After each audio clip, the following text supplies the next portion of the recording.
Mitra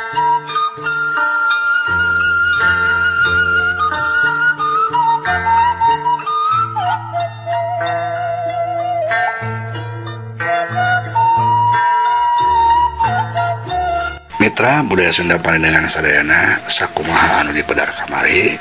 Amran harita keur aya di hiji ruangan anu di jero ruangan eta teh aya kuburan anu sioreng kuburan indungna anu ngaran Nyi Arnasih.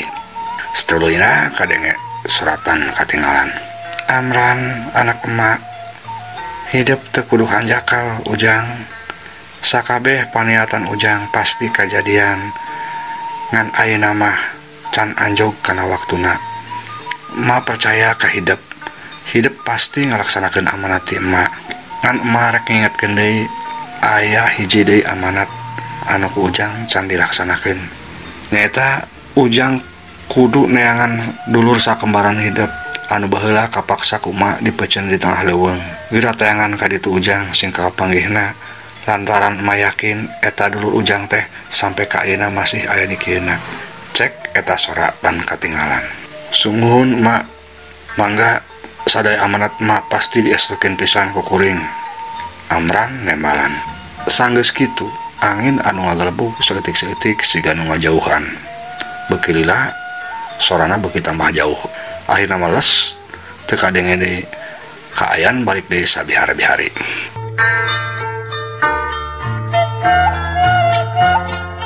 Harita Amran masih kene ngahuleng deku di pinggiran makam indungna.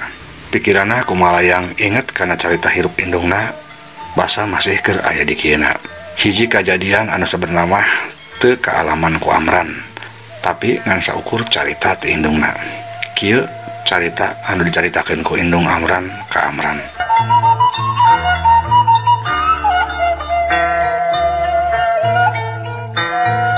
Indung Amran anu ngaranna Nyi Arnasih baheulana cicing di lembur luhur. Manehna boga salaki ngaranna Darminta. Boga anak dua kembar aroro keneh, anu hiji dibere ngaran Amran, anu leutikna dibere ngaran Rahmat. Nyi Arnasih jeung Darminta kacida ngahanang handingna. Di lembur eta mah kaasup jalma anu berat beunghar. Rea keton, sawahna ubluk-ablak di mana-mana. Arnasih boga lanceuk ngaranna Bahsoma.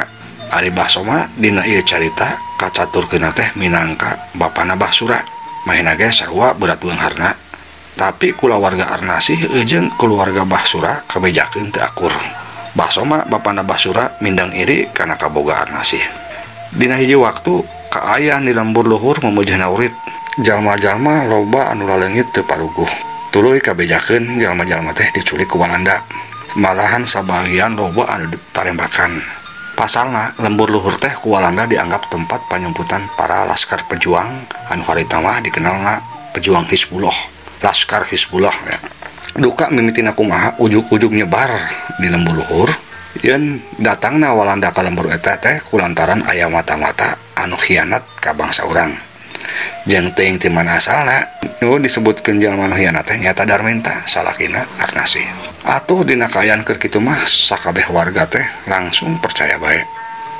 Teu ditaliti heula kabeneranna. Jalma-jalma nu geus kasundut amarahna ngadalatangan imah Darminta. Imah Darminta diduruk. Darmintana sorangan sampai katewas. Ari Arnasih diusir ti lembur. Satuluyna Arnasih indit sakaparan-paran bari mamawa dua anak kembarna. Leumpang mapayan leuweung teu puguh tujuan. Hirupna jadi sangsara kadungsang-dungsang. Bakating kuripungna Arnasih kapaksa miceun salah sahiji anakna di hiji leuweung anu ngaran Rahmat. Satulunya Arnasih indit teuy ayeuna mah ngan mawa saurang anakna anu ngaran Amran. Sampai ke hiji tempat Arnasih panggih jeung hiji aki-aki ngaranna Aki Juned. Eta aki-aki teh luhur ku ilmu jembar ku pangabisa. Ngan hanjakal lain ilmu nu hade. Aki Juned nganut ilmu siluman cenah mah. Nyi Arnasih jeung Amran satuluyna dirorok ku eta aki-aki. Satuluna Nyi Arnasih diwarisan sakabeh ilmu siluman ku Aki Juned. Sanggeus sakabeh ilmu Aki Juned kapimilik ku Nyi Arnasih, Aki Juned palastra. Ti saprakarita sifat Arnasih jadi robah. Anu tadina handap asor hormat ka sasama ti harita mah jadi sombong. Dina hatena pinuh ku rasa seuceub hayang males ka nyeri ka urang-urang lemur luhur anu geus ngalantarankeun manehna jadi hirup sangsara. Nyi Arnasih satuluyna ngadidik Amran ku sagala pangabisana. Sakabeh ilmu ti Aki Junaid diwariskeun deui ka Amran. Nya ka aman lah Arnasih ngamanatkeun supaya males pati ka urang lembur luhur, utamana mah ka keluarga Bahsura.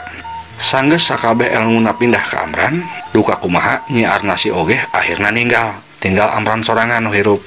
Ayeuna Amran boga tugas gede kudu ngalaksanakeun amanat ti indungna males pati ka sakabeh urang lembur luhur.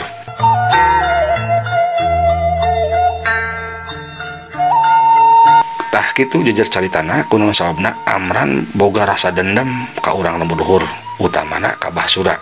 Malahan ayeuna manehna boga rencana rek ngagunakeun ririwa Nyi Rukmini jang nagih pati ka urang lembur luhur. Ayeuna kocapkeun deui Amran. Katempo keneh manehna masih ngahulang dekuk di pinggiran kuburan Nyi Arnasih. Lila-lila Amran karek sadar tina ngalamuna. Aing kudu gawat bisa males pati ka urang lembur luhur, cek kertas hati Amran.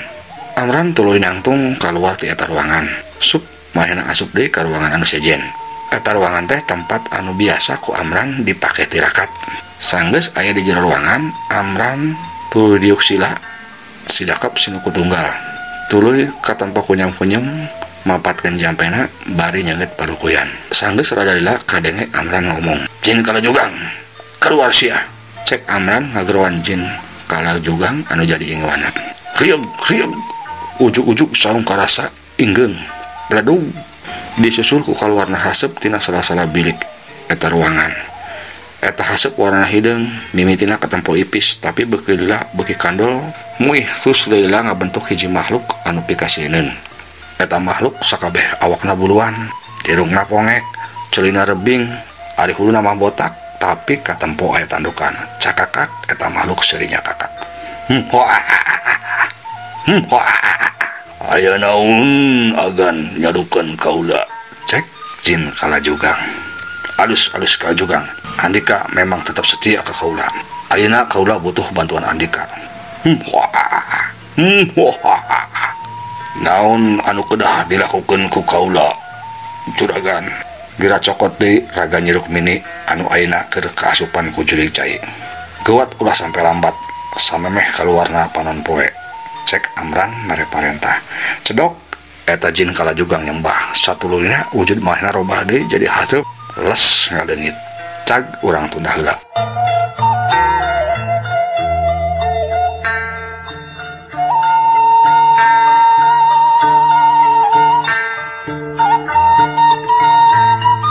Ayeuna urang kocapkeun deui ririwa Nyi Rukmini.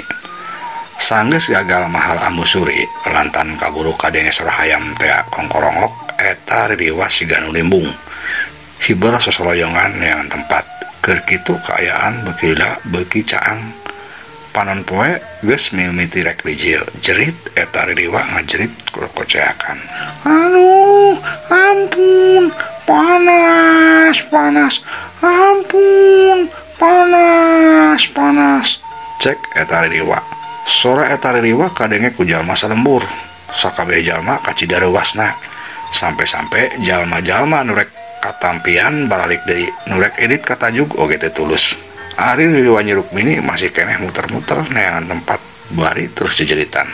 Lila-lila ririwa ragrag di hiji tempat. Blub kadenge sora anu kedeblub tarik pisan. Sapada harita kaayaan di lembur ngadedak inggeung. Karasa siga aya lini.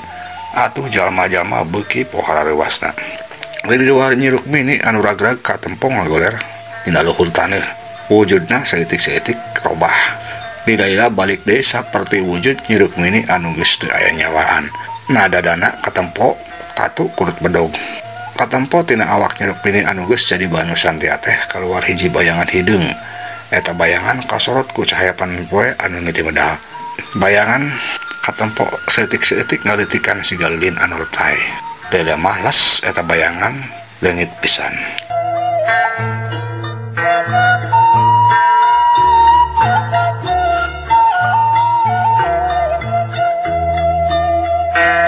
Ngedak sakedeung celeg muncul jin kalajugang dibarengan ku angin anu ngagelebug tatangkalan pating pelenod dahan-dahan padenggasan dang-daunan rabeng hiber kasapuku angin eta kaayaan anjog kapilemuran karasa mata ketir atuh jalma-jalma beuki ngarasapueung bae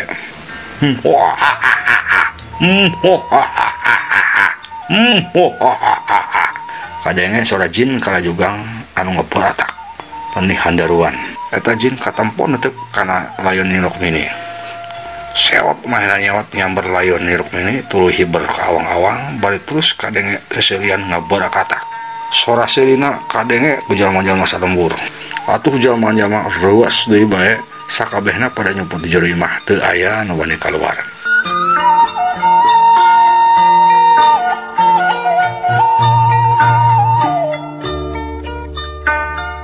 Ari tua kampung pala B, Pak RT, Mang Wardi, Mang Uman jeung sababaraha urang marangana teh keur aya di tajuk tos salat subuh. Sarua marehna ge pada ngarasa leuwas. Be, aya naon deui ieu teh? Asa beuki araraneh bae di lembur urang teh. Cek Pak RT. Ya Pak RT, kuring ge karek manggih eta aya soran ngobrol kata sakitu tarikna. Malah sampai dibarengan ku angin gede segala rupa. Cek tua kampung. Moal ieu teh ditanda bakal aya kejadian goreng gitu di lembur urang. Mang Uman ilu ngomong. Nya ari urang mah ayeuna mah kudu leuwih adeling wae. Kudu leuwih deukeut ka nu maha kawasa. Cek pala B. Tuluy kawehan katempo siga nu ting harulang bingung. Ngadek sakedeung kadenge Mang Uman ngomong deui. Rencana urang kumaha satuluna ieu teh? Patua tanya Mang Uman. Naon teh? Tua kampung balik nanya, tapi siga nu rada malaweung. Masalah ayeuna nu di hareupan ku urang teh Patua. Asa pajuriwet pisan kun wararaneh. Masalah Nyi Rukmini nu leungit can kapanggih laratana. Terus urang deui manggihan layon si Gondel. Eta layon teh lamun ditempo tina tatuna mah sigana teh kurut aya nu nandasa. Cek Mang Uman. Ari Mang Wardi mah ti tadi ge katempo ngan melenguk bae bingung. Nya ayeuna mah kieu bae atuh.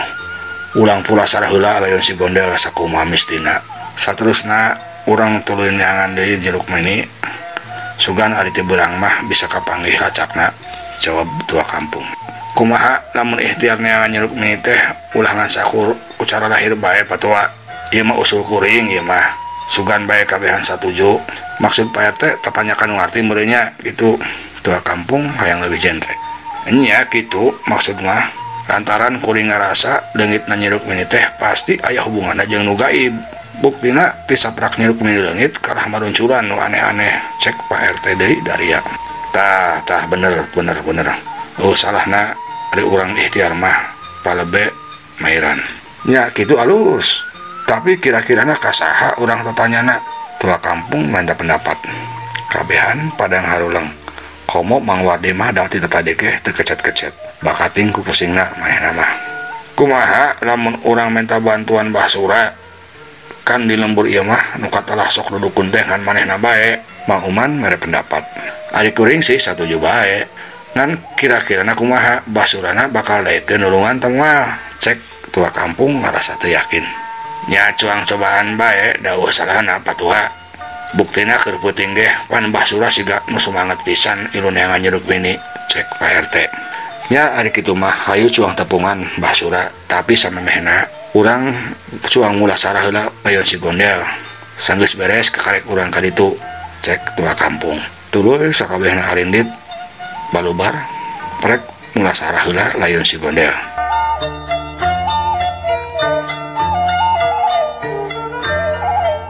Teka catur kumaha prak-prakanana dina munasara layon si Gondel, ayeuna urang kocapkeun geus beres bae. Satulunya tua kampung pala B, Pak RT, Mang Uman, Mang Wardi arindit deui rek nepungan Mbah Sura. Cag urang tunda heula.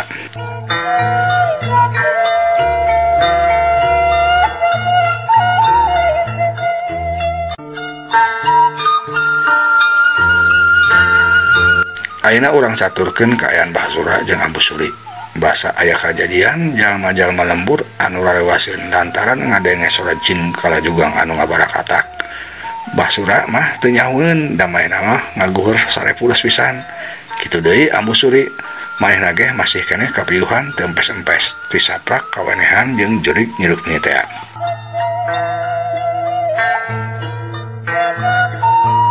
Tekung sila ingon-ingon Basura ada ngereang candi Paraban nya embekna nya hayamna nya bebekna kabeh rame patembalan.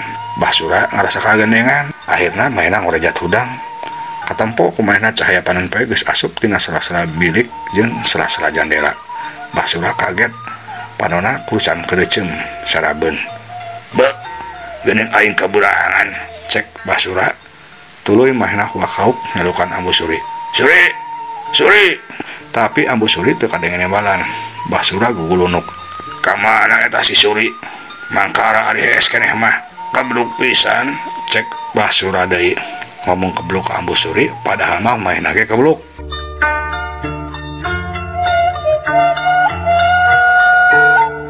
Sora ingon-ingon terus beuki kadengereang.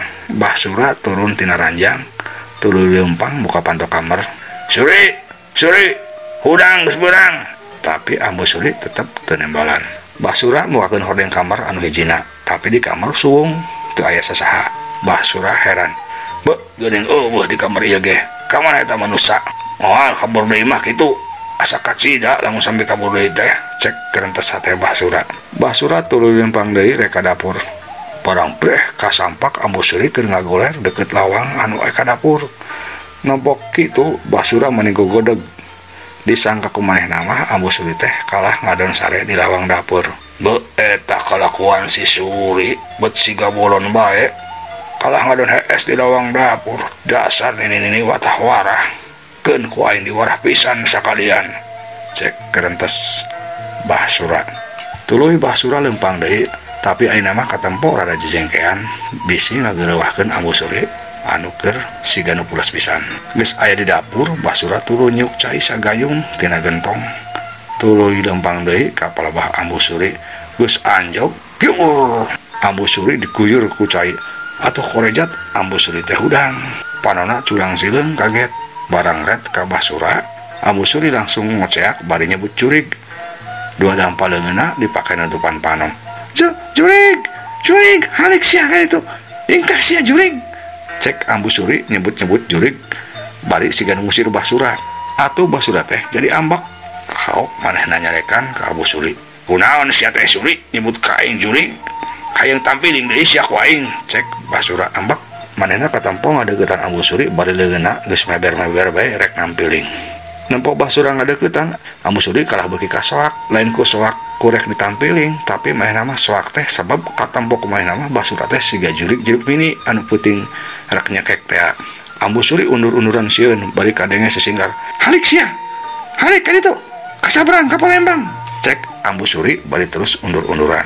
Basura beuki ambek, tapi ari rek nampiling deui mah maehna teu tega. Aduh, eta kalah beuki anggot cebut ka aing jurig. Bawa-bawa owah suganya manusia teh, cek kerentes hate Basura bari terus ngomong. "Ari sia eling Suri ngomong ka aing jurig, deleh ku sia aing jurig tain," cek Basura. Ambu Suri masih terus undur-unduran. Ari suku nu katuhuna teu kahaja tikait kana suku Korsi. Atuh kubrag Ambu Suri ngagudubrag nangkarak bengkang. Tuluy korejat deui. Kot kana Korsi hoe. Brodor dibabetkeun ka Basura. Atuh Basura kaget. Untung maena guat ngagilok kalayang eta Korsi itu sekalayang. Bedag Korsi kalah ninggang ka mena bilik dapur. Bororo kulumrang keprek kuprak. Kadenge barang-barang di dapur pating kulumprang pating galuprak. Siga nama kawali atawa panci anu digantungkeun dina bilik keundur jadi maruragan. Jadina rabe bae pating golomrang.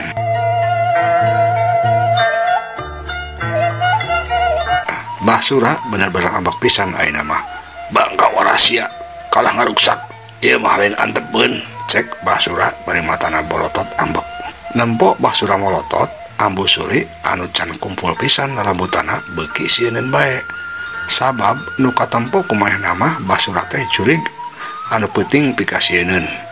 Atuh Ambu Suri buru-buru lumpat deui ngadeuketan pantau. Bari leungeunna hideng nyokotan naon bae, nya asbak nya gelas atawa naon bae nu kapanggih dibabet-babetkeun ka Basura.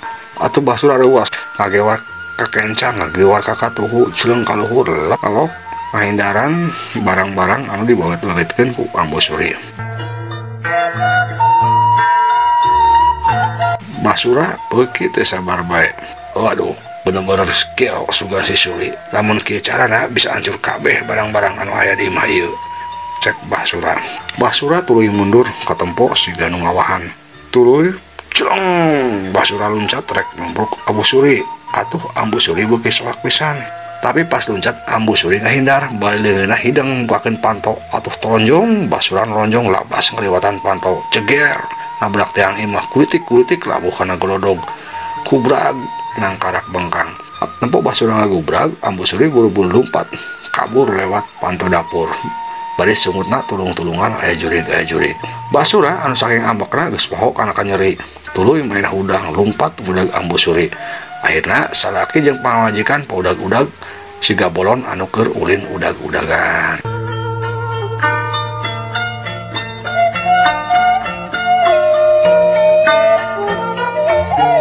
Mana geus sakitu heula caririos ditagih pati kuririwa episode kagenep. Insyaallah enjing urang teraskeun deui.